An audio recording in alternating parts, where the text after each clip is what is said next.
La FIGEM, l'ARIFT et l'IRTS Normandie-Caen, en tant qu'expert de la formation et du terrain, vous présentent le projet de formation Se professionnaliser dans la coordination d'un groupe d'entraide mutuelle, qui s'inscrit dans les préconisations de l'étude nationale menée récemment. Un groupe d'entraide mutuelle, ou GEM, est une structure associative d'accueil et de socialisation, destinée aux personnes en situation de handicap psychique ou de fragilité mentale. Alors, pour bien comprendre cette formation, voici notre approche. On va d'abord se pencher sur le rôle central du coordinateur, puis sur les défis bien réels du terrain. Ensuite, on plongera au cœur de la solution, ce fameux référentiel. On verra comment il aide à développer les compétences clés avec un objectif final, des coordinateurs plus efficaces et surtout plus épanouis. Entrons dans le vif du sujet. Pour saisir toute la pertinence de cette formation, il faut d'abord bien cerner la nature de ce poste. Le coordinateur, c'est vraiment la pierre angulaire de tout le dispositif GEM. Ce qui est très parlant, c'est la façon dont les professionnels eux-mêmes décrivent leur métier. Écoutez un peu. Couteau suisse, chef d'orchestre. Ces images, elles disent tout.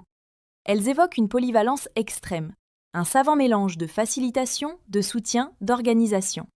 Bref, ça demande une palette de compétences juste énorme. Et ces coordinateurs, ils évoluent dans un cadre vraiment unique, le GEM.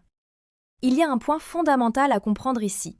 Un GEM, ce n'est ni un service de soins, ni une structure médico-sociale.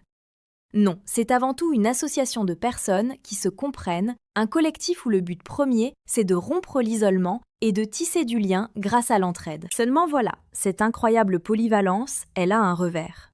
Parce que la réalité du terrain, elle est souvent bien plus compliquée que ce qu'on imagine. Elle est pleine de défis, des défis qui ne cessent de grandir. Il y a un véritable fossé qui se creuse entre l'idéal des textes officiels et ce qui se passe vraiment sur le terrain. L'autonomie totale des membres, sur le papier, devient en réalité toute relative. Le retour à l'emploi est souvent qualifié d'utopique, et cette belle idée de soutien sans ingérence, c'est une posture hyper complexe à tenir quand on sent la pression de devoir combler les membres du système de soins. Et les études le montrent, les difficultés sont toujours les mêmes. Un sentiment d'isolement professionnel très fort, un rôle aux contours flous, une charge administrative qui explose et une pression émotionnelle de tous les instants. Et surtout, le fait de devoir gérer des situations de crise, parfois graves, sans y avoir été préparé.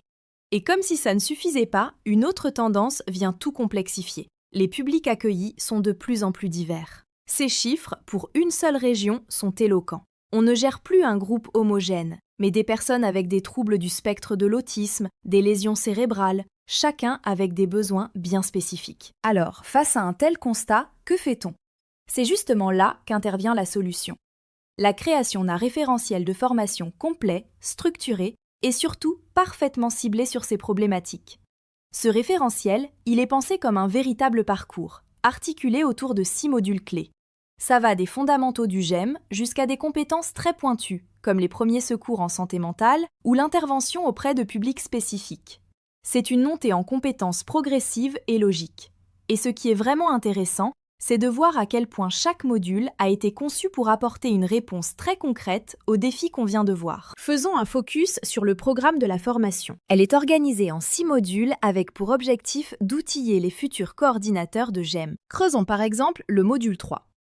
Il s'attaque à un pilier de la philosophie GEM, l'autodétermination. C'est un concept absolument central, mais c'est souvent le plus difficile à mettre en pratique au quotidien. Et là, on n'est pas dans la théorie. Ce module donne des outils très pratiques. Comment adopter une posture de non-jugement, comment utiliser des techniques de communication qui aident vraiment, comment accompagner une décision sans l'imposer. L'idée, c'est de donner les clés pour passer d'une simple posture de soutien à un vrai levier d'émancipation pour les membres. Passons au module 4. Là, on revient à notre fameux couteau suisse. Ce module est conçu pour donner au coordinateur toutes les compétences opérationnelles et stratégiques dont il a besoin pour que le GEM fonctionne bien et dure dans le temps. Le but, c'est que le coordinateur soit aussi un bon gestionnaire de projet.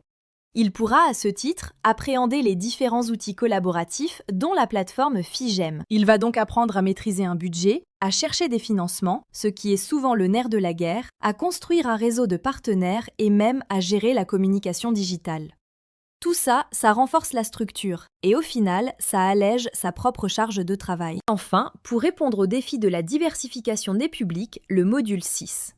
Celui-ci est entièrement consacré à l'acquisition de connaissances très spécialisées. L'objectif de cette partie est clair. Donner les moyens aux coordinateurs d'adapter concrètement leur approche. Comprendre les particularités sensorielles, communicationnelles, sociales des personnes avec TSA ou des personnes cérébro-lésées par exemple, c'est indispensable pour créer un environnement qui soit réellement sécurisant et efficace pour tout le monde. Finalement, l'objectif de ce référentiel va bien au-delà de la simple formation. Il s'agit de créer un véritable effet d'entraînement positif, un cercle vertueux qui va bénéficier à tout l'écosystème des GEM. Quand on investit dans la formation des coordinateurs, les bénéfices se voient à tous les niveaux. On obtient des professionnels plus compétents, plus confiants et surtout moins isolés. Ça se traduit directement par un meilleur accompagnement des membres. Les GEM deviennent plus dynamiques, plus solides et au passage, on redonne ses lettres de noblesse à un métier absolument essentiel. La question finale est donc bien celle-ci. Et ce référentiel y apporte une réponse claire. Il ne s'agit pas seulement de professionnaliser une fonction, mais bien de transformer ces immenses complexités en une vocation qui soit durable, épanouie et qui surtout soit encore plus bénéfique pour les citoyennes et citoyens qui font vivre les groupes d'entraide mutuelle.